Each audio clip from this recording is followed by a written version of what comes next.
ॐ सहना भवतु सहनौ भुनक्तु सह वीर्यं करवावहै तेजस्विनावधीतमस्तु मा विद्विषावहै।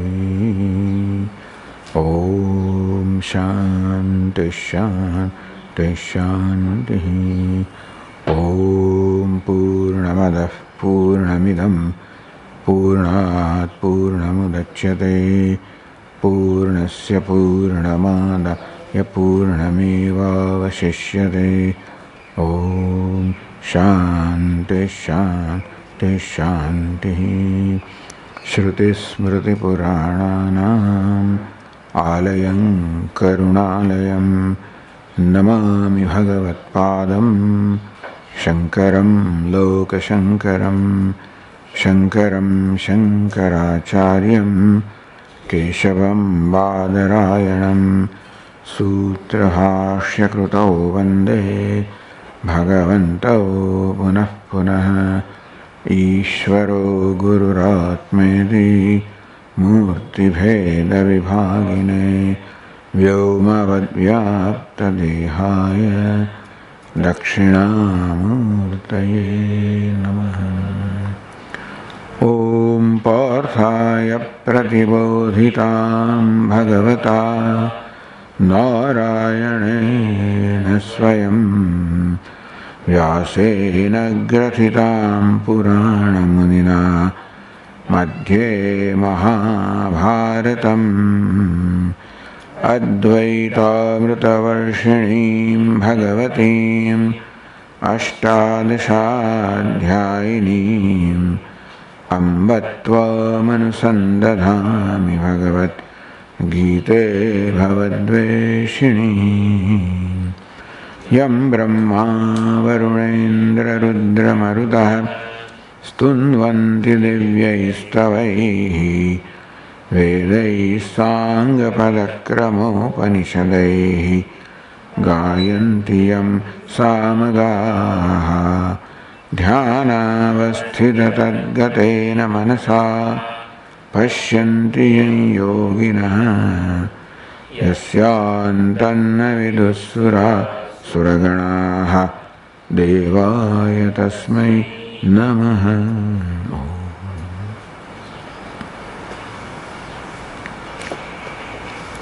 હવે ભગવદ્ ગીતાના 17મા અધ્યાયનો પ્રારંભ થઈ રહ્યો છે. શ્રદ્ધાત્રય વિભાગ યોગ. ત્યાં 3 પ્રકારની શ્રદ્ધાનું વર્ણન કરવામાં આવ્યું છે.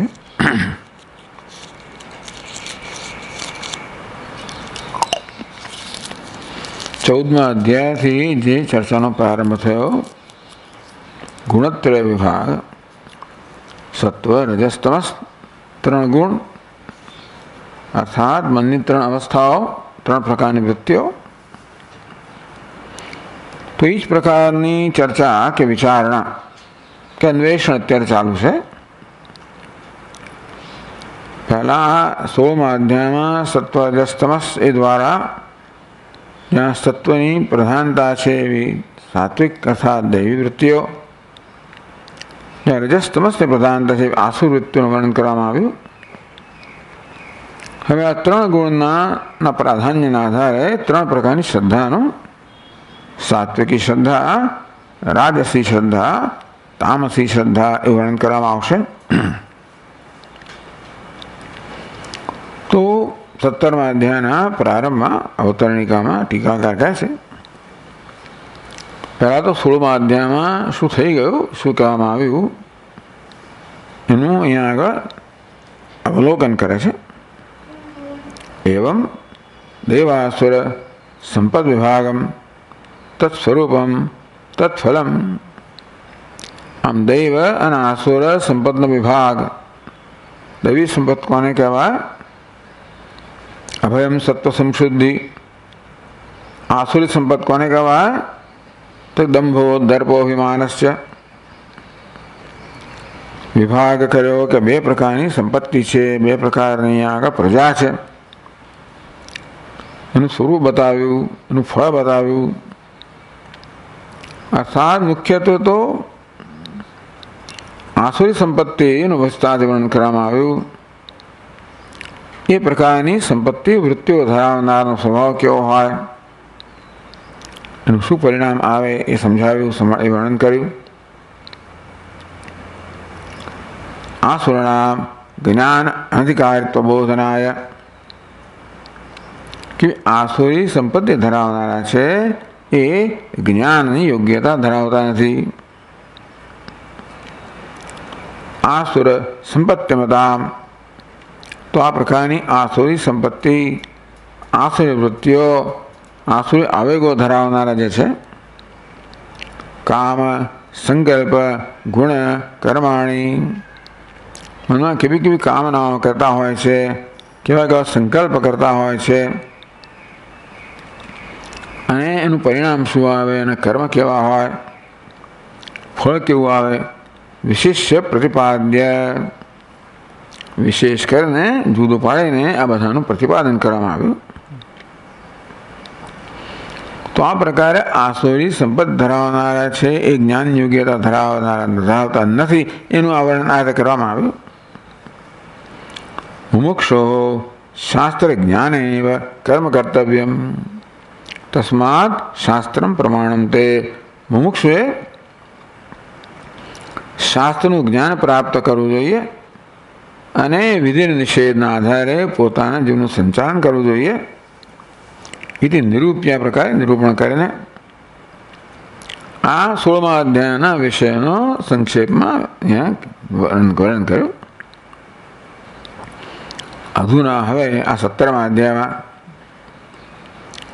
શાસ્ત્રાર્થ અનભિજ્ઞાનામપી જ્ઞાત્વા શાસ્ત્ર વિધાનોક્તમ કર્મ કર્તુમ ઇહારહસી, શાસ્ત્રનું વિધાન છે, વિધિ છે, નિષેધ છે, જ્ઞાત્વા એને જાણીને સમજીને એ પ્રકારે કર્મ કરવું જોઈએ. હવે શાસ્ત્રાર્થ અનભિજ્ઞાનામપી, પણ જે લોકોને આ પ્રકારના શાસ્ત્રના અર્થનું વિધિ નિષેધનું જ્ઞાન નથી,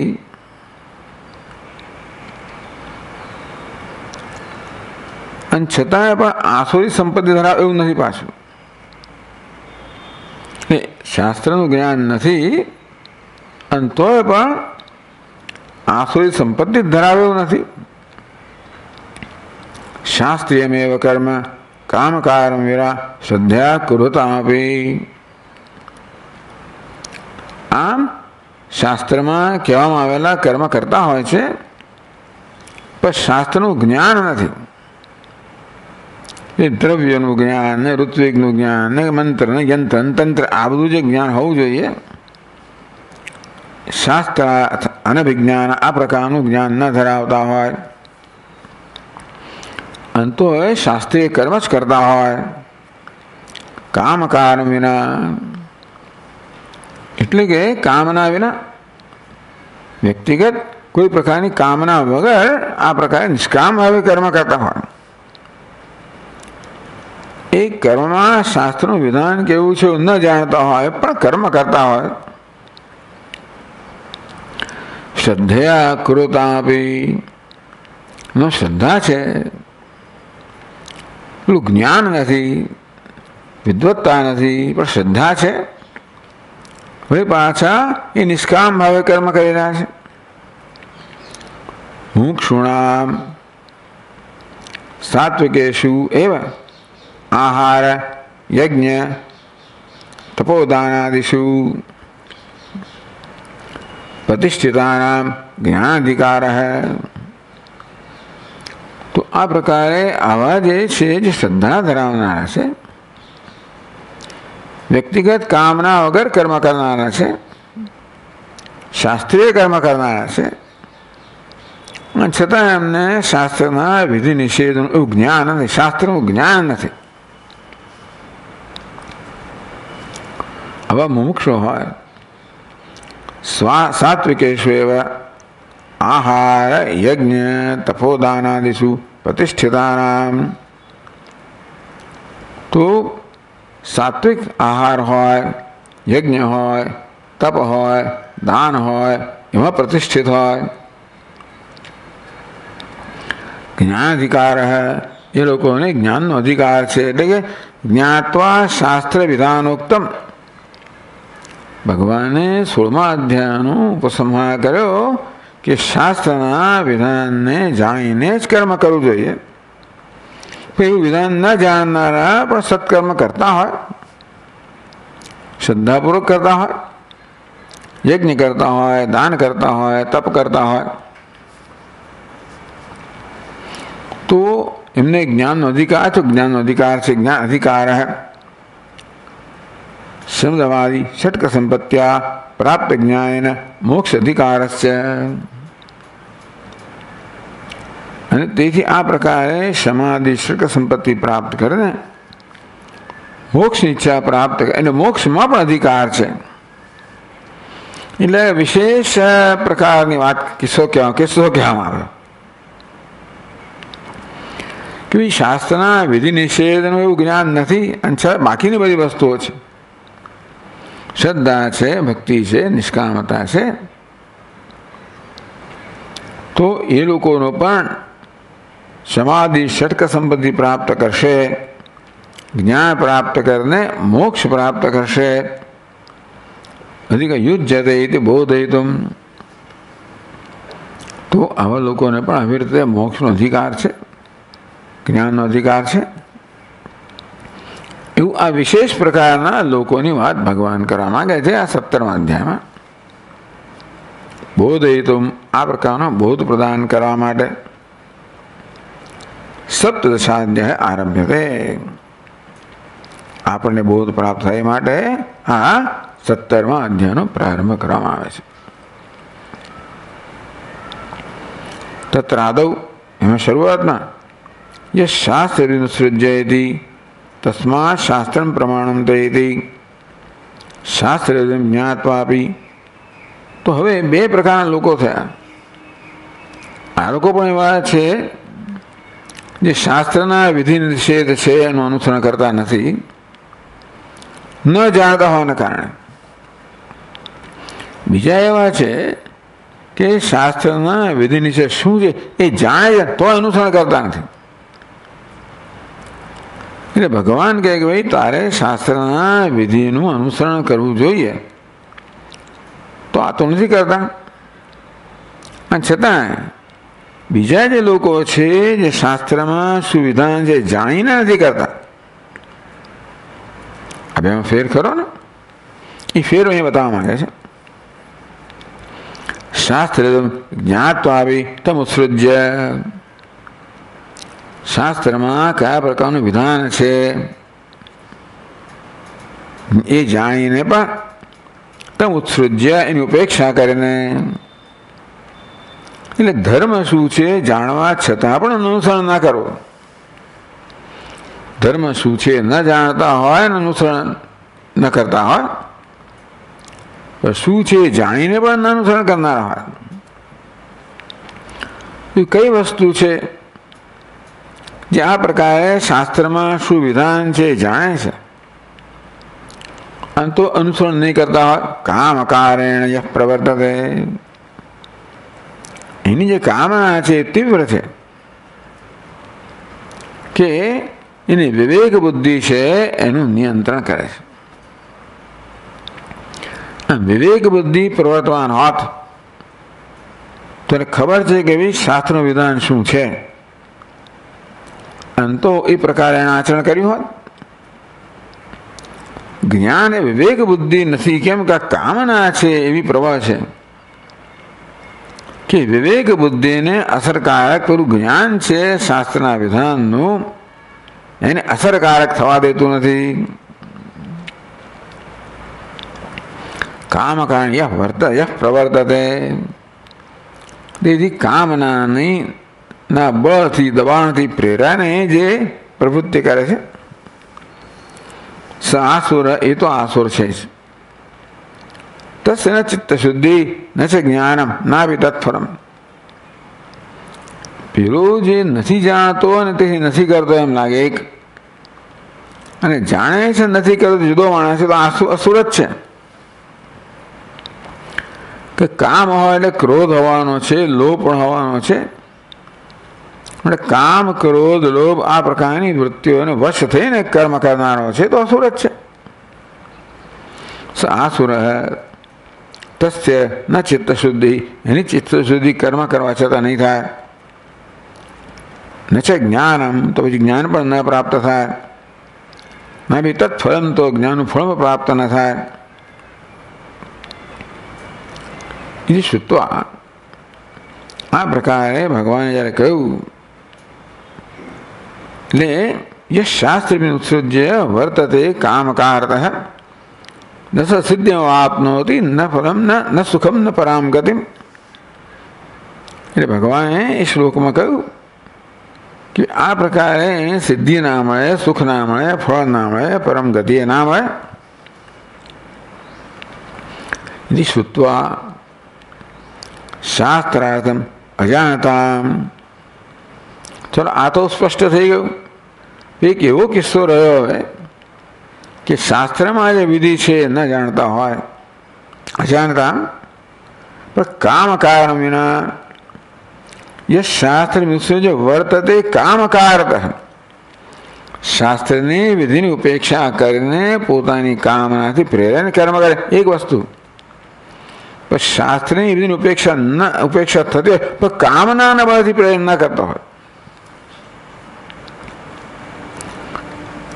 કામ કારણ વિના એવા શ્રદ્ધયા કર્માણી કુર્વતામ, કામનાથી પ્રેરણ નહીં, શ્રદ્ધાપૂર્વક કર્મ કરે છે. પુરુષાણામ દૈવી વા આસુરી વા કાવા સંપત્તિ. તો આવા માણસને કઈ કોઠીઓ મૂકવો, એને અસુરમાં મૂકવો કે દેવમાં મૂકવો? અસુરમાં કેમ મુકાય? કારણ કે શાસ્ત્રના વિધાનનું એ જાણે કે એની ઉપેક્ષા કરતો જાય છે. એને દેવ કહેવો જોઈએ કારણ કે એનામાં શ્રદ્ધા છે. તો કામથી પ્રેરણ નહીં, શ્રદ્ધાથી પ્રેરણ કર્મ કરનારો છે. એમાં એ દેવી સંપત્તિ, તો એ દેવતામાંનો સમાવેશ થાય. આમ બંને વસ્તુ છે. શ્રદ્ધા છે, કામનાથી મુક્તિ છે, માટે એનામાં દેવતાનો સમાવેશ થાય. પણ ભગવાને કહ્યું કે ભાઈ તારે શાસ્ત્રનો વિધિ જાણવો જોઈએ. એને ઉપેક્ષા ન એની ઉપેક્ષા કરે છે એ તેને આસુર ગણવો જોઈએ.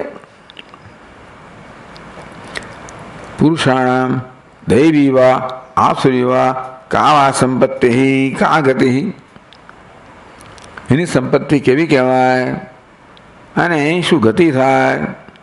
છેવટે એનું છેવટે પરિણામ શું આવે? ઇતિ જિજ્ઞાસુ અર્જુન હોવા છે. આ પ્રકારની જિજ્ઞાસા ધરાવનાર અર્જુને ભગવાનને પ્રશ્ન કર્યો.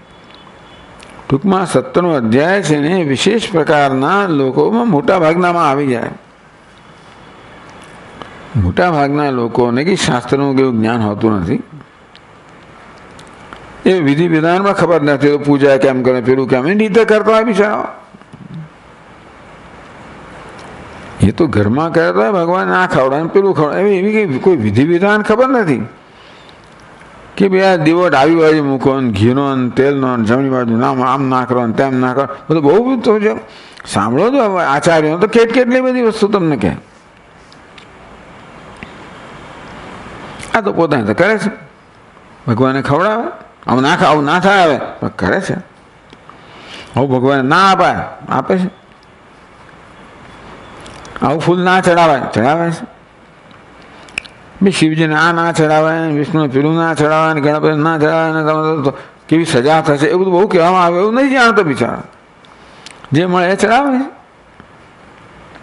શ્રદ્ધાપૂર્વક કરે છે. એટલે આમ જોવા જઈએ તો શાસ્ત્રમાં જે વિધાન છે એ બધાનું ઉલ્લંઘન થતું લાગે છે, પણ ઉલ્લંઘન કરવાની વૃત્તિ છે નહીં. એનામાં જ્ઞાન નથી માટે, પણ બહુ શ્રદ્ધાથી કરતો હોય છે. તો આને આપણે કેવું કહેવો? એવો પ્રશ્ન થયો જેમાં હિન્દુસ્તાનના મોટા ભાગના લોકો આવી જાય. તો પહેલા શ્લોકમાં કહે છે અર્જુન આ પ્રકારની જિજ્ઞાસા ધરાવનાર અર્જુને પ્રશ્ન કર્યો.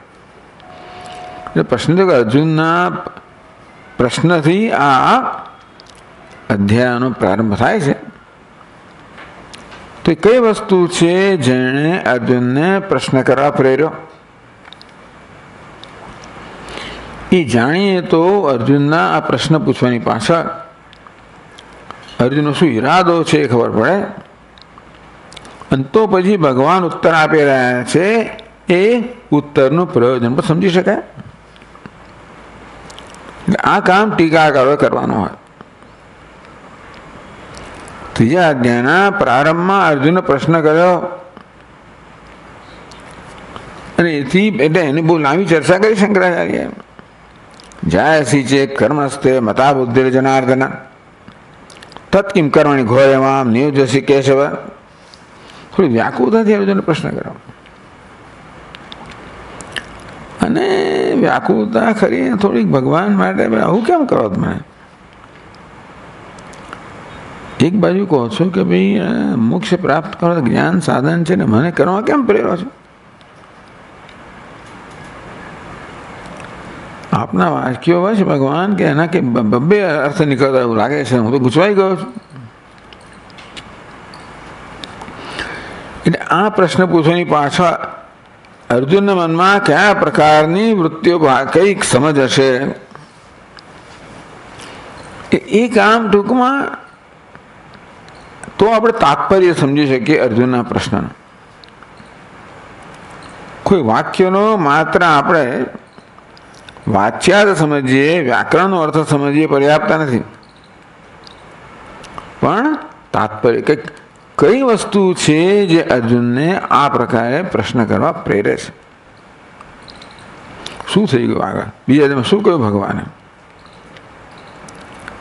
હા, ભગવાને કહ્યું શું ને અર્જુન શું સમજ્યું પણ બની શકે. તો અર્જુન શું સમજ્યો હશે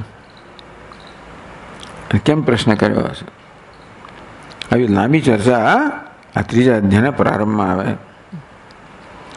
પાંચમા અધ્યાયનો પ્રારંભ પણ અર્જુનના પ્રશ્ન એની પણ લાંબી ચર્ચા આવે. એટલે આ પ્રકારે પ્રશ્નની પાછળ શું પ્રયોજન છે તો જ પછી ભગવાને જે ઉત્તર આપ્યો ને એ ઉત્તરનો આપણે તાત્પર્ય સમજી શકીએ.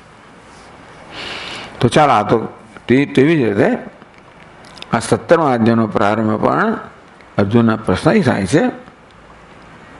તો શું છે જે અર્જુનના પ્રશ્ન કરવા પ્રેરે છે એ ટીકાકારે સમજાવ્યું કે વિશેષ વ્યક્તિ છે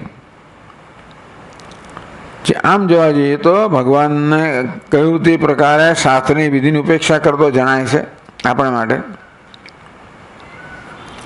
અને છતાં કામનાથી પ્રેરણા કર્મ કરે છે એવું નથી પાછું. તો છે ને, તો શ્રદ્ધાથી પ્રેરણા કરે છે. તો આપણે એને કેમ સમજવો એ રીતે આ વિશેષ વ્યક્તિ માટે અર્જુન પ્રશ્ન કરે છે. અર્જુન ઉવાચ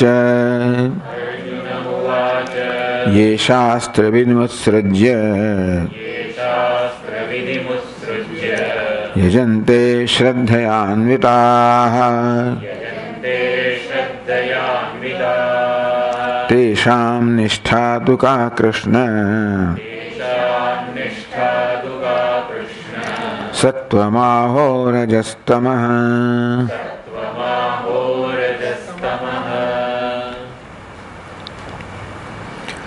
યે શાસ્ત્રવિદ ઉત્સૃજ્ય યજન્તે, જે લોકો શાસ્ત્રની વિધિનો ઉત્સૃજ્યનો અર્થ ખરેખર તો એનો અનાદર કરીને, ઉપેક્ષા કરીને, પણ અહીં એવો અર્થ નથી કરતા. એવું આપણે લાગે કે શાસ્ત્રની વિધિનો આદર થતો નથી, પણ અનાદર નથી. પરંતુ બહારથી જોઈને એમ લાગે કે શાસ્ત્રની વિધિનો આદર થતો નથી. ઉત્સૃજ્ય યજન્તે શ્રદ્ધયાન્વિતા, યજ્ઞ કરે, દાન કરે, તપ કરે, શ્રદ્ધાથી અન્વિત થયેલા, શ્રદ્ધા સહિત કરનારા. તેષામ નિષ્ઠા તુ કા કૃષ્ણ, હે કૃષ્ણ ભગવાન, હે કૃષ્ણ, તેષામ નિષ્ઠા કા, એ નિષ્ઠા કઈ ગણાય? સત્વમાહો રજસ્તમ, સત્વ એટલે સાત્વિક, રાજસ કે તામસ, કેવી નિષ્ઠા કહેવાય? એ પ્રશ્ન અર્જુન કરે છે. તો ટીકાકાર સમજાવે છે, યે એટલે કોણ? સામાન્ય પુરુષા, 98% લોકો બિચારા, ખાસ ભારત જેવા દેશમાં તો તમે જો ટોળા મંદિરોમાં જતા હોય, યાત્રાએ જતા હોય, સ્નાન કરવા જતા હોય, વ્રતનું પાલન કરતા હોય. સામાન્ય પુરુષા, સામાન્ય મનુષ્યો એટલે કે જેમને આ રીતે આ શાસ્ત્ર વગેરેના અધ્યયનની તક નથી મળી, કર્યું નથી.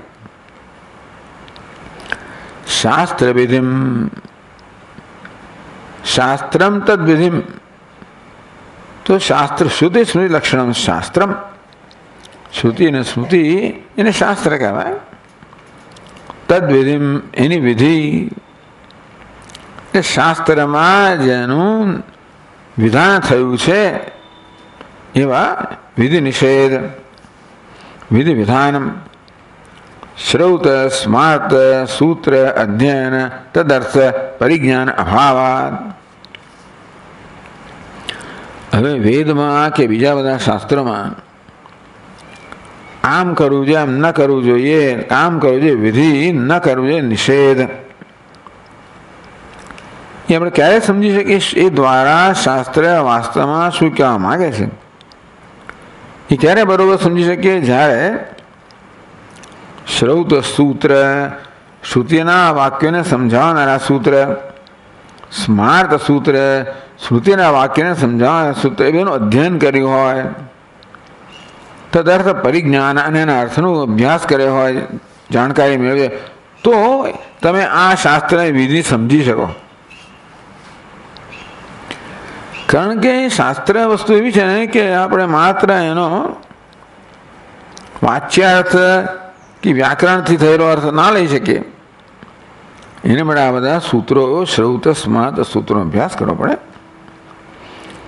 અર્થ પરિજ્ઞાન અભાવાત, શાસ્ત્રમાં ના વિધિ દ્વારા શાસ્ત્ર આપણને શું કહેવા માગે છે એ સમજવા માટે જે પ્રકારની વિદ્વત્તા જોઈએ એ વિદ્વત્તા નથી. શ્રૌત સૂત્ર હોય, સ્માર્ત સૂત્ર હોય, આપણે ક્યાં વિકલ્પનો અભ્યાસ કર્યો હોય? પૂજા કરવામાં એ બધું સાદી રીતે આપણે કરતા હોઈએ, એના બધા આપણે વિગતવાર અભ્યાસ તો કર્યો નથી. તો તદર્થ પરિજ્ઞાન અભાવાત, એટલે વાસ્તવમાં શાસ્ત્રમાં જે વિધિ વગેરે કહેવામાં આવી એનો અર્થ જે છે એનું જ્ઞાન આપણને નથી. કઈ અર્થ સમજવા માટે શાસ્ત્રનો જે પ્રકારનો અભ્યાસ થયો એવો અભ્યાસ થયો નથી. અનુષ્ઠાન વિધિ ઉત્સૃજ્ય, તેથી કેવી રીતે આ કર્મનું અનુષ્ઠાન કરવું, યજ્ઞનું, દાનનું, તપસ્યાનું કે અનુષ્ઠાન કરવું, અવિજ્ઞાય એ વિધિને જાણતા નથી. ઉત્સૃજ નથી, અવિજ્ઞાય કરવું. અહીંયા ઉત્સૃજ ઉપેક્ષા કરતા નથી કે જાણતા જ નથી, ઉપેક્ષા ક્યાં કરે? આપણે એમ લાગે કે શાસ્ત્રના વિધિનું અનુસરણ થતું નથી. બહારથી જોનારને એમ લાગે ભાઈ આ શું કરે, તું આ ફૂલ ચડાવાય ભગવાનને, આ પાંદડું ચડાવાય, આ રીતે કઈ આવી નૈવેદ્ય ધરાવાય. એટલે આવા પ્રશ્નો કઈ વિચારે એટલે એ જાણીને નથી કરતો એવું નથી, આવું જ જાણે છે. એટલે ઉત્સૃજ શાસ્ત્રની વિધિની ઉપેક્ષા કરવી એવું નથી કહ્યું. એટલે અવિજ્ઞાય ટૂંકમાં શાસ્ત્રના વિધિને જાણતો નથી, એક વસ્તુ. પણ શ્રદ્ધયા અન્વિતા, શ્રદ્ધાપૂર્વક કરે છે. કેવી રીતે? વૃદ્ધ વ્યવહાર સંદર્શન સમુત્પન્નયા શ્રદ્ધયા, એમણે વૃદ્ધ એટલે કે આ વિષયના જાણકાર લોકોને બધું કરતા જોયા છે. વૃદ્ધ એટલે જાણકાર લોકો, અને એમને આ પ્રકારના જે યજ્ઞ દાન તપસ્યા કર્મ જોયા એ જોઈને કરે લોકો. વૃદ્ધ વ્યવહાર સંદર્શન સમુત્પન્નયા શ્રદ્ધયા આસ્તે કે બુદ્ધયા કે આ કરવું જોઈએ. આમ જોઈને એવી પ્રેરણા જન્મે કે આપણે શિવરાત્રિ આવે તો આ કરવું જોઈએ, એવી અર્ચના કરવી જોઈએ, ઉપવાસ કરવો જોઈએ. એવી સરસ રીતે કરે. પહેલી વાર વર્ષો પહેલાં પહેલી વાર પરમધામની અંદર શિવરાત્રિ ઉજી પહેલી ત્યારે તો આપણે બોલાવેલા શાસ્ત્રીજીને, અને એવી રીતે એમણે બધી કે આમ અર્ચના હું તો આમ એકદમ એટલો પ્રભાવિત થઈ ગયો, આ તો કરવું જ જોઈએ. ક્યારેક સ્વામીને આમ કરતા તો એ ત્યાંથી પેલું જોયું હોય ને એમાંથી આવતું હોય કે આવી રીતે કરવું જોઈએ. આપણે એક એક પાણી ઢગલો લઈને આમ આટલા બિલીપત્ર આવું થાય ખરું. અને એવું કંઈક એમ એને એવો પ્રભાવ પડે આમ જે મુખે વૃદ્ધ વ્યવહારને જોઈને એને આપણે અનુસરણ કરીએ. આપણે ક્યાં પેલા કલ્પશાસ્ત્રોક્તના આમ જોવા જવાના છીએ કે શું કહ્યું છે અને શું નથી કહ્યું. એટલે વૃદ્ધ વ્યવહાર સંદર્શન સમુત્પન્નયા આસ્તિક્ય બુદ્ધ્યા. વૃદ્ધ એટલે કે જાણકાર લોકોના વ્યવહારમાંથી જન્મેલી જે આસ્તિક્ય બુદ્ધિ છે કે હા શ્રદ્ધા છે. વિના કામકારમ આ વસ્તુના પ્રેમથી પ્રેરાને કરે છે. એને આવું યજ્ઞ યાગાદી પૂજા વગેરે પ્રેમ જન્મ્યો અને એનાથી પ્રેરાને કરે છે. જેમાં એની કોઈ વ્યક્તિગત ઈચ્છા નથી. વિના એવ કામકારમ કોઈ સ્વાર્થ પરાયણતા વગર વૈદિકેશુ નિયતેશુ કર્મસુ અત્યંત વિશ્વાસ અન્વિતા સંત. વૈદિક કર્મમાં શ્રદ્ધા ખૂબ છે, અત્યંત વિશ્વાસ છે. તે પ્રકારે અત્યંત વિશ્વાસેન અન્વિતા અંતત વિશ્વાસ ધરાવનારા વૈદિક ગમે તે કર્મ હોય. વૈદિક કર્મ તો ક્યાં આગળ રાખવાની જરૂર નથી. શ્રૌત કર્મ, સ્માર્ત કર્મ, બીજા બધા કર્મ હોય, યાત્રા હોય, એમાં બધા એમાં ગુરુ હોય. યાત્રામાં આમ સબરીમલાની યાત્રા હોય ત્યારે એક ગુરુ હોય જે 11 કેટલી 12 વાર જઈ આવ્યો હોય, એનું અનુસરણ કરે. એને જેવા કપડાં પહેરે, એના જેવી વ્રત કરે, એની જેમ પૂજા કરે, ભક્તિભાવથી કરે, શ્રદ્ધાથી કરે. એ વૈદિક એને એટલે કોઈ પણ શાસ્ત્ર, ટૂંકમાં કોઈ પણ ધાર્મિક કર્મ કહો, ઈશ્વરની આરાધના રૂપ કર્મ કહો. આપણે યજ્ઞ તો ખરું પણ એ તો હવે ગયું. એ સિવાય ઈશ્વરની આરાધના જ્યાં છે હવે એ બધા વિધિ બિચારા જાણતા નથી હોતા. જોઈ જોઈને કરે, કોઈ અનુસરણ કરે, પ્રેમથી કરે, શ્રદ્ધાથી કરે. દેવાન યજંતે યજંતે આરાધના કરે છે, પૂજા કરે છે દેવતાઓની યજ્ઞ દ્વારા કે પછી બીજા બધા પૂજન વગેરે કર્મ દ્વારા. શાસ્ત્રાર્થમ અજ્ઞાત્વાપી શ્રદ્ધયા ભક્ત્યા છે. શાસ્ત્રમાં જે પ્રકારનું વિધાન કહેવામાં આવ્યું છે એ ન જાણતા હોવા છતાં પણ શ્રદ્ધાપૂર્વક ભક્તિપૂર્વક શ્રૌત કર્મ સ્માર્ત કર્મ એ કુર્વંતી. એ તો બધા ગયા આવે અત્યારે જે કરે છે લોકો, જે બિચારાઓ ભગવાનની આરાધનાનું કર્મ કરતા હોય, યાત્રાઓ કરતા હોય, કેટલા બધા કેટલું બધું કરતા હોય ને. પૂનમ આવે એટલે તમારે પછી ડાકોર તો આમ લોકો કેટલા જતા જોવામાં આવે. હવે દરેક દેવતા બધા વિશેષ તિથિ હોય છે, મારેશ્વર ચાલતા જતા જોવામાં આવે શ્રદ્ધાપૂર્વક. એ તો ઊભી યાત્રા એટલે ઊભો એટલે બેસે જ નહીં, ડાકોર પહોંચે ત્યાં સુધી. ભિન્ન ભિન્ન વસ્તુ કરનારા બધા લોકો હોય છે. એને પૂછ્યું કે આમ કેમ કે પેલો કરતો હું કરું છું. શ્રદ્ધયાન્વિતા કર્મ કુર્વંતી, આમ ઈશ્વરની આરાધનાનું કર્મ કરે છે શ્રદ્ધાપૂર્વક, અને એની વિધિ વગેરે છે એનાથી કે એટલા બધા પરિચિત નથી. તેષામ શ્રદ્ધા દુકા કૃષ્ણ સત્વમાહો રજસ્તમ, તેષામ શ્રદ્ધયા કર્મણિ વૈદિકે પ્રવૃત્તાનામ પુરુષાણામ. એટલે માત્ર વૈદિક કર્મ પૂરતી જ આ વસ્તુ ચર્ચાને મર્યાદા રાખવાની જરૂર નથી. ઈશ્વરને આરાધના કોઈ પણ કર્મ કરનારા હોય, આમ જોવા જઈએ તો દરેક કર્મ માટે એની વિધિ તો હોય જ છે કે કેમ કરવું. એવું મોટાભાગના લોકો જાણતા ના હોય છતાં શ્રદ્ધા ભક્તિથી કરતા હોય. નિષ્ઠા સ્થિતિ કા કિમ લક્ષણા, નિષ્ઠા છે નિષ્ઠાની સ્થિતિ. ટૂંકમાં કઈ વસ્તુને વરેલા છે લોકો. સત્વમાહો રજસ્તમ, આ સત્વ રજસ તમસ તો ગુણના નામ છે, નિષ્ઠા એનું પરિણામ છે. એની કારણે કાર્યમ ગૃહ્યતે. ટૂંકમાં સત્વ રજસ તમસ કારણ છે, કાર્ય સાત્વિકી નિષ્ઠા, રાજસી નિષ્ઠા, તામસી નિષ્ઠા એનું કાર્ય થયું. એટલે સત્વ રજસ તમસ કાર્ય કારણ દ્વારા જે કાર્ય છે એને અહીંયા આગળ ગૃહ્યતે, એ કારણનું ગ્રહણ કરો. કાર્યનું ગ્રહણ એટલે કાર્ય સમજવાનું.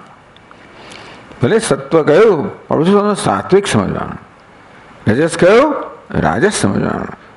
સાત્વિક એટલે સત્વનું કાર્ય, રાજસ એટલે રજસનું કાર્ય, તામસ એટલે તમસનું કાર્ય. એટલે શ્લોકમાં સત્વ રજસ તમસ એ શબ્દનો પ્રયોગ થયો જે કારણ છે. આપણે શું સમજવાનું કે સાત્વિક રાજસ તામસ એવું કાર્ય સમજવાનું. એટલે સાત્વિક શ્રદ્ધા, રાજસી શ્રદ્ધા, તામસી શ્રદ્ધા. તેષામ નિષ્ઠા તુ કા કૃષ્ણ પૂર્વ વ્યાવૃત્યર્થ, તેષામ તો નિષ્ઠા વૃત્તિ સાત્વિકી ઉતવા રાજસી કિમ તામસી વા કથ્યતામિતિ. એટલે કે એ લોકો શ્રદ્ધાન્વિતા છે, ભલે એ લોકોમાં પેલી વિધિ નિષેધનું જ્ઞાન નથી, એટલે એમની બાદબાકી ના કરી નાખશો. તેષામ નિષ્ઠા વૃત્તિ સાત્વિકી વા ઉત રાજસી કિમ તામસી વા ઇતિ કથ્યતામ. ભગવાન આ વસ્તુ આપ કથન કરો કે આવા લોકોની વૃત્તિ કે નિષ્ઠા સાત્વિક કહેવાય, રાજસી કહેવાય. એટલે સ્ત્રીલિંગ કરવામાં આવ્યું. નિષ્ઠા સ્ત્રીલિંગ શબ્દ છે ને, એટલે સાત્વિક સાત્વિકી, રાજસ રાજસી, તામસ તામસી.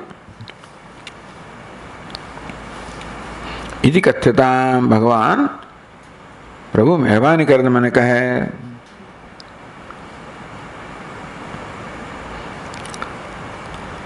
હવે અત્ર સત્વ શબ્દેન દૈવ સંપત્તિ, રજસ્તમસ શબ્દેન આસુર સંપત્તિ વિવક્ષતા. તેષામ સત્વ આહો રજસ્તમ. અર્જુને સત્વ રજસ્તમસ ત્રણ શબ્દનો પ્રયોગ કર્યો તો કહે છે કે સત્વ શબ્દેન દૈવ સંપત્તિ. સત્વ એટલે સાત્વિક, એટલે સાત્વિક જ્યારે મનની વૃત્તિ હોય ત્યારે દૈવી વૃત્તિ હોય ને, એટલે માટે સત્વ શબ્દથી સાત્વિક વૃત્તિ સમજવાની, એટલે કે દૈવી સંપત્તિ સમજવાની. રજસ તમસ શબ્દ એને રજસ અને તમસને પ્રધાનતા હોય ત્યારે આસુરી વૃત્તિઓ હોય, માટે એ દ્વારા આસુરી વૃત્તિ સમજવાની. વિવક્ષતા એટલે સત્વ રજસ તમસ એ શબ્દના પ્રયોગથી વિવક્ષા શું પહોંચવાની ઈચ્છા છે તો કે દૈવી સંપત્તિ એની કે આસુરી સંપત્તિ, એવો પ્રશ્ન કરી રહ્યો છે. કે આગળ દૈવી સંપત્તિ આસુરી સંપત્તિની ચર્ચા હતી, એના સંદર્ભમાં અર્જુન પૂછી રહ્યો છે. ભલે અર્જુન સત્વ રજસ તમસ શબ્દ વાપરતો હોય, સત્વને સાત્વિક સમજ, સાત્વિક એટલે દૈવી સમજવાની, રજસ તમસ એટલે આસુરી સમજવાની. કેમ? દૈવાસુર સંપત્તે અધિકાર વિચારે. કારણ કે 16મા અધ્યાયમાં દૈવાસુર સંપત એનો વિચાર થયો. પ્રક્રાંતત્વાન, તેથી એનાથી પ્રારંભ થયો છે આ ચર્ચાનો. એટલા માટે તેષામ સંપદ્દૈવી વાવ આસુરી હોય પ્રશ્નાર્થ માટે નિષ્ઠા શબ્દ વાપર્યો. સમજવાનું એ લોકોની સંપત્તિ એટલે એની મનોવૃત્તિ આસુરી દૈવી છે કે આસુરી છે. આ બધી વિદ્વત્તા ઉમેરી અંદર ટૂંકમાં. હા ચાલો ભલે. હવે નાનો પ્રશ્ન થયો. યહ શાસ્ત્રવિધ ઉત્સૃજ્ય ઇતિ અનેન વચનેન, તો યહ શાસ્ત્રવિધ ઉત્સૃજ્ય ઇતિ, જે શાસ્ત્રની વિધિને નો ઉપેક્ષા કરે છે, એનો અનાદર કરે છે, તો એનો ત્યાગ કરે, ઉત્સૃજ્ય ઇતિ અનેન વચનેન શાસ્ત્ર પ્રવર્તે સાસુર. તો આગળ કહેવામાં આવ્યું કે શાસ્ત્રની વિધિને જે એને સન્માન નથી કરતો અને આદર નથી કરતો એ તો આસુરી વૃત્તિ ધરાવનાર નક્કી થઈ ગયેલું છે. એ શામપી આસુરત્વ મુક્તમેવ, તેથી આ જે લોકો શાસ્ત્રની વિધિનો આદર નથી કરતા એ લોકોનું આસુરત્વ નક્કી થઈ ગયું ને. પુનસ્તેષામ નિષ્ઠાદુ કા કૃષ્ણ, તો ભાઈ અર્જુન વળી પછી એનો પ્રશ્ન કેમ કરે છે? આગળ કહેવામાં આવ્યું કે શાસ્ત્રની વિધિ છે એનો આદર ન કરનારાઓ તો આસુર સંપત્તિ ધરાવનારા છે. તો પછી અહીંયા એને શાસ્ત્ર વિધિને આદર નથી કરતા એને, એટલે કે ટૂંકમાં એને ધ્યાનમાં નથી લેતા એમ કહો તો એને આસુર કહેવો જ નહોતો કે ના એવું નથી. એટલા માટે આ પ્રશ્ન થયો કે તો ભાઈ અર્જુન કેમ પ્રશ્ન કરે છે? સ્પષ્ટ છે ને કે શાસ્ત્રની વિધિનો જે લોકો ધ્યાનમાં નથી લેતા એને માટે કહેવામાં આવ્યું કે ભાઈ તમે શાસ્ત્રીને હંમેશા ધ્યાનમાં રાખીને કર્મ કરવો જોઈએ. તસ્માત શાસ્ત્રમ પ્રમાણમ, કાર્ય વ્યવસ્થિત, શું કરવું શું ન કરવું એની વ્યવસ્થા મળે શાસ્ત્ર પ્રમાણ છે. શાસ્ત્ર પ્રમાણ છે એ તો અમને દેખાતું નથી. શાસ્ત્ર પ્રમાણ એટલે શાસ્ત્રમાં શું કહેવામાં આવ્યું છે એનો તો અહીંયા આગળ એ તો એનો સમાવેશ થયો નથી. તો પછી આપણે એવું ન કહેવું છે કે અસુર જ છે. તો શા માટે અર્જુન પ્રશ્ન કરે છે? વાત થઈ જ ગઈ છતાંય પાસે કહે છે એથી છે સત્યમ એ કે તમારી વાત સાચી છે કે શાસ્ત્રીય વિધિ છે એનું જ્યારે અનુસરણ ના થતું હોય ત્યારે સામાન્ય કેમ કહેવાય કે ભાઈ એ માણસ જાણીજો જ નથી કરતો, તો એને આસુરી સંપત્તિનો કહેવો જોઈએ. પણ જાણીજો ના કરે એવો પણ માણસ હોઈ શકે. એ માટે આ પ્રશ્ન છે. એટલે કહેવા માંગે છે યદ્યપિ શાસ્ત્રવિધિ, તમારી વાત સાચી છે પણ છતાંય સત્યમ એટલે તમારી અડધી સાચી છે, આખી સાચી નથી. યદ્યપિ શાસ્ત્રવિધિ ઉત્સર્જનમ ઉભયત્ર સમમ એવ, ટૂંકમાં અહીં જે લોકો વિશે પ્રશ્ન કરવામાં આવ્યો છે ત્યાં પણ શાસ્ત્રવિધિ છે એનું અનુસરણ નથી, અને આસુરી વૃત્તિવાળા લોકો પણ શાસ્ત્ર અનુસરણ નથી કરતા. એમ શાસ્ત્ર અનુસરણ ન કરવું એ બંનેમાં સરખું છે. તથાપિ તો પણ શ્રદ્ધાન્વિતત્વ વિશેષણ વિશિષ્ટત્વ, આ લોકોને કહેવામાં આવ્યું કે શ્રદ્ધયાન્વિતા, અસુરો માટે નહોતું કહ્યું શ્રદ્ધા, માત્ર શાસ્ત્રનું અનુસરણ નથી એટલે એની ઉપેક્ષા છે. અહીં તો બિચારો જાણતો નથી માટે એનું અનુસરણ નથી.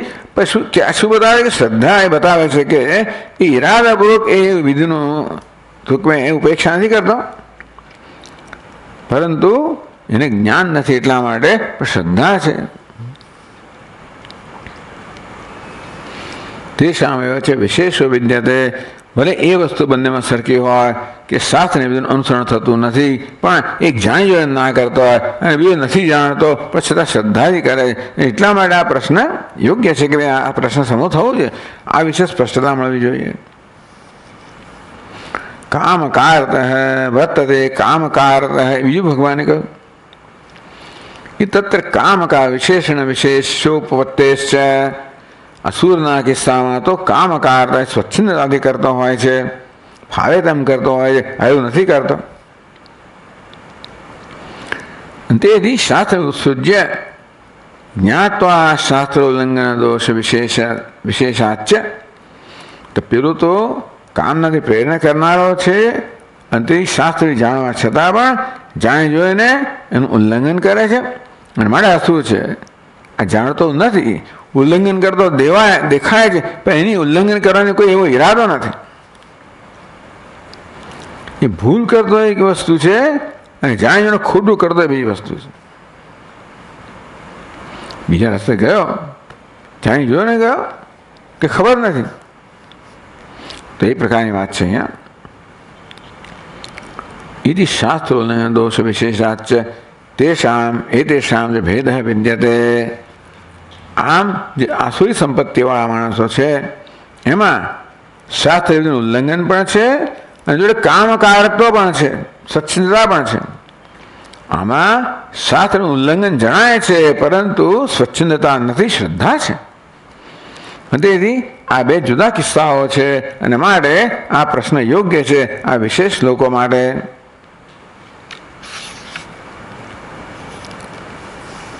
તો હજી પાછું પ્રશ્ન કરે છે, ના શાસ્ત્ર વિધિ ઉત્સર્જનમ અત્રાપી છે વિદ્યતે વિધિ, પણ અહીંયા શાસ્ત્ર વિધિ છે એનું તો ઉલ્લંઘન છે જ ને. જેમ આસુરમાં છે એમ અહીંયા પણ છે. ન શાસ્ત્ર વિધિ ઉત્સર્જન પદેન અત્ર શાસ્ત્રાદ અપરિજ્ઞાન વેક્ષિત ન તો જ્ઞાત્વા વિધિ ઉલ્લંઘનમ. ભગવાન જ્યારે કહે કે શાસ્ત્રનું ઉત્સર્જન કરવું એટલે કે ઉલ્લંઘન નથી કરતો. ઉલ્લંઘન કોને કહેવાય? જાણવું અને છતાં ના કરવું. માણસ જાણતો હોય ને છતાં ન કરે એનું ઉલ્લંઘન કહેવાય. ન જાણતો હોય ન કરતો જાણે તો ઉલ્લંઘન નથી, એમાં દોષ નથી. એટલે શાસ્ત્ર ઉત્સૃજ્ય પદેના અહીંયા શાસ્ત્ર અપરિજ્ઞ શાસ્ત્રના અર્થે જાણતો નથી એવું સમજવું જોઈએ. એ જાણીને ઉલ્લંઘન કરે એવું ન સમજવું જોઈએ. તરી શાસ્ત્રાર્થ અનવિજ્ઞાના મૂઢાના કથમ વૈદિક, તો પછી તો શાસ્ત્ર વિધિનું જાણતા નથી તો વૈદિક કર્મ પ્રવૃત્તિ હોય કેવી રીતે? વૈદિક કર્મ પ્રવૃત્તિ ક્યારે હોય? વેદને જાણતો હોય ત્યારે ને. એક બાજુ વૈદિક કર્મ કરતો જાણે છે અને પાછો વેદનો અર્થ જાણતો નથી. એવા મૂળ લોકો વૈદિક કર્મ પ્રવૃત્તિ કેવી થઈ શકે? ઉચ્ચતે યદ્યદાચરિત શ્રેષ્ઠ તત્તદે. એટલે આ વસ્તુ અત્યંત વિસ્તાર અહીં સમજાવવામાં આવી, જે એક બે વાક્યમાં ત્યાં કહેવામાં આવી હોય શંકર ભાષ્યમાં કે ટીકામાં વસ્તુ બહુ વિસ્તારથી કહેવામાં આવી કે તો પછી આ કઈ રીતે કરે છે? એણે શાસ્ત્રનું અધ્યયન કર્યું નથી, શાસ્ત્ર બી જાણતો નથી અને તોય પણ શાસ્ત્ર કર્મ કરે. કઈ રીતે કરે છે? યદ્યદાચરિત શ્રેષ્ઠ તત્તદેવેતરો જન. ભગવાન કહ્યું શ્રેષ્ઠ મનુષ્યો જે આચરણ કરતા હોય એનું અનુસરીને બીજા લોકો આચરણ કરતા હોય. એટલે આ તો શ્રેષ્ઠ લોકોના આચરણ અનુસરીને આચરણ કરે છે. જ્ઞાન કર્મ પ્રવૃત્તિ સંદર્શનેન મૂઢાનાપી શ્રદ્ધાવતા સદબુદ્ધિના વૈદિક કર્મ પ્રવૃત્તિ ઉપપદ્યતે. ટૂંકમાં જ્ઞાન કર્મ પ્રવૃત્તિ સંદર્શનેન, જે જ્ઞાનમાં અને કર્મમાં પ્રવૃત્ત છે અર્થાત જ્ઞાન કર્મની અંદર આગળ વધેલા છે વૃદ્ધ લોકો, જાણકારો, એમને જોઈને ભલે મૂળ માણસ હોય તોય પણ શ્રદ્ધા સહિત પેલાને જોઈને એ પ્રકારે વર્તન કરનારો છે તો સદબુદ્ધિના, એ સદબુદ્ધિવાળો માણસ છે. ટૂંકમાં સારો માણસ છે, પેલો આસુરી માણસ નથી. વૈદિક કર્મ પ્રવૃત્તિ એ આવા લોકો પણ વૈદિક કર્મ કરી શકાય, જોઈ જોઈને કરે છે. પોતે જાણતા નથી પણ જે જાણે છે એને જોઈને એને અનુસરીને કરે છે શ્રદ્ધાપૂર્વક. પ્રશ્ન એ થયો કે જેણે વેદનું અધ્યયન કર્યું નથી એવો મૂળ માણસ વૈદિક કર્મ કરી જ કેવી રીતે શકે? તો કે જે વૈદિક કર્મ કરે છે એને જોઈને કરી શકે, કારણ કે એને પેલા માટે શ્રદ્ધા છે, કર્મમાં શ્રદ્ધા છે અને વળી પાછો એ સત્પુરુષ છે, નિષ્કામ છે, અને માટે એ પણ કર્મ કરી શકે.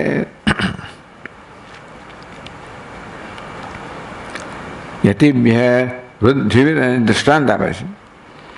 યતિભ્ય વૃદ્ધેશુ નમત્સુ સત્સુ. કઈ વિભક્તિ છે?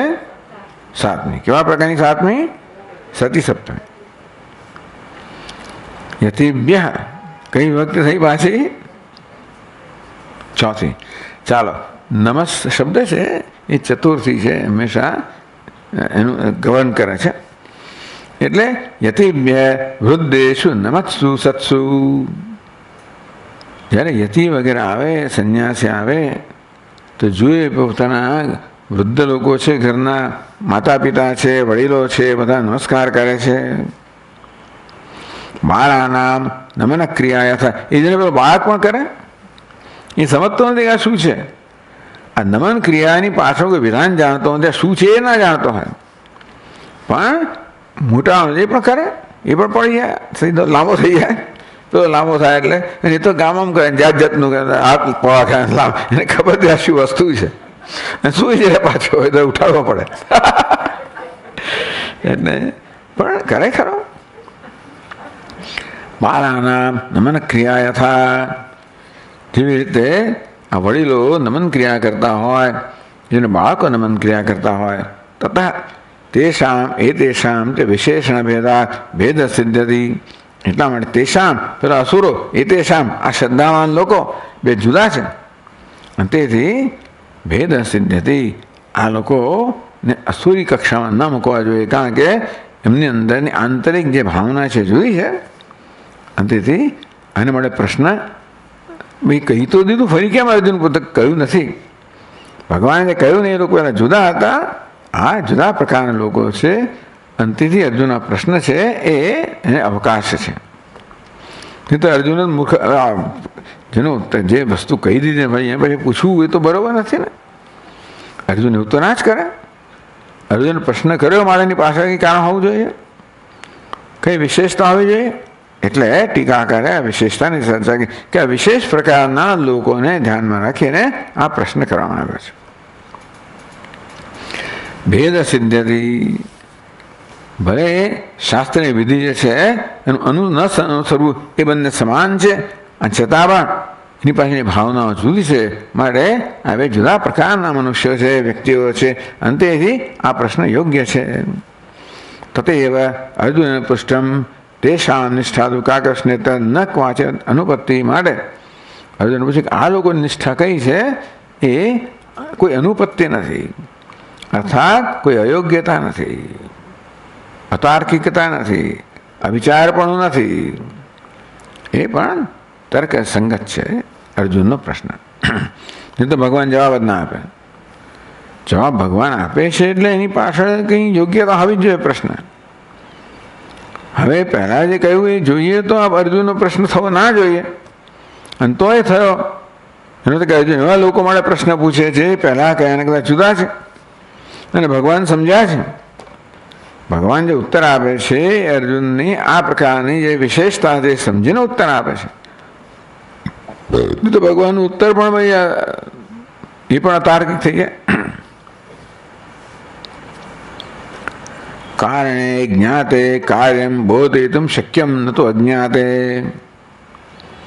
આમ કારણ જ્યારે જાણીએ ત્યારે પછી કાર્યનો બોધ આપી શકીએ.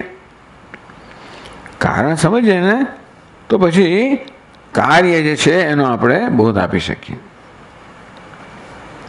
ન તો અજ્ઞાતે, કારણ ન જાણતા હોઈએ તો કાર્યનો આપણે ઉપદેશ ના આપી શકીએ ને. અતઃ કા શ્રદ્ધા વેદ જ્ઞાપનેન નિષ્ઠા વેદમ બોધયિતુમ. ભગવાન માત્ર આ 3 પ્રકારની નિષ્ઠા જ કહે છે એવું નહીં, પરંતુ આ 3 પ્રકારની નિષ્ઠાનું કારણ શું છે કે પહેલા આ 3 પ્રકારની નિષ્ઠાનું કારણ શું, એ કારણ કહે તો પછી આ 3 પ્રકારની નિષ્ઠા કેમ આવી છે સમજ પડે આપણને. તો પેલા કારણ શ્રદ્ધા વેદ જ્ઞાપનેન. આ 3 પ્રકારની નિષ્ઠાનું કારણ 3 પ્રકારની શ્રદ્ધા છે. 3 પ્રકારની શ્રદ્ધાને કારણે આ લોકોમાં 3 પ્રકારની નિષ્ઠા છે. તો નિષ્ઠા છે એ શાને કારણે છે? બીજી 3 પ્રકારની શ્રદ્ધાને કારણે 3 પ્રકારની નિષ્ઠા છે. એટલે કારણ આપણે સમજીએ તો પછી આ નિષ્ઠા રવી કાર્ય સમજી શકીએ. એટલા માટે કારણ શ્રદ્ધા વેદ જ્ઞાપને. માટે ભગવાન પહેલા આ 3 નિષ્ઠાનું જે કારણ છે શ્રદ્ધા, એ શ્રદ્ધા 3 પ્રકારની છે એ પહેલા સમજાવવા માંગે છે. જ્ઞાપનમ જણાવવા માગે છે. નિષ્ઠામ એમ નિષ્ઠા ભેદમ બોધયિતુમ, નિષ્ઠા ભેદ જોઈએ. ટૂંકમાં આ 3 પ્રકારની નિષ્ઠાનો બોધ આપવા માટે ભગવાન કહ્યું.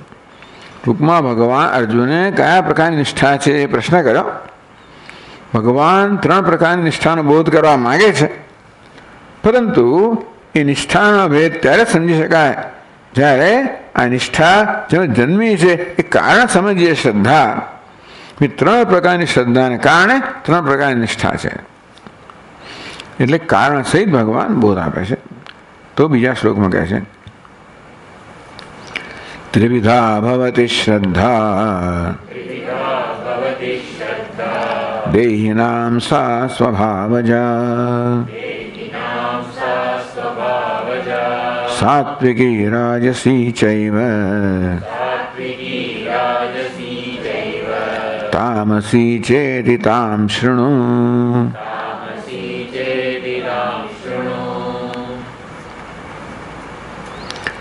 દેહિનામ ત્રિવિધા શ્રદ્ધા ભવતી. દેહી દેહ ધરાવનારા જીવો છે, મનુષ્યોમાં 3 પ્રકારની શ્રદ્ધા હોય છે. સા સ્વભાવજા, સ્વભાવથી જન્મેલી છે. કેવી શ્રદ્ધા છે? સાત્વિકી રાજસી ચૈવ તામસી. તો પોતાના સ્વભાવમાંથી જન્મેલી આ 3 પ્રકારની શ્રદ્ધા છે. સાત્વિકી રાજસી તામસી. સાત્વિક શ્રદ્ધા, રાજસમાં તામસ શ્રદ્ધા.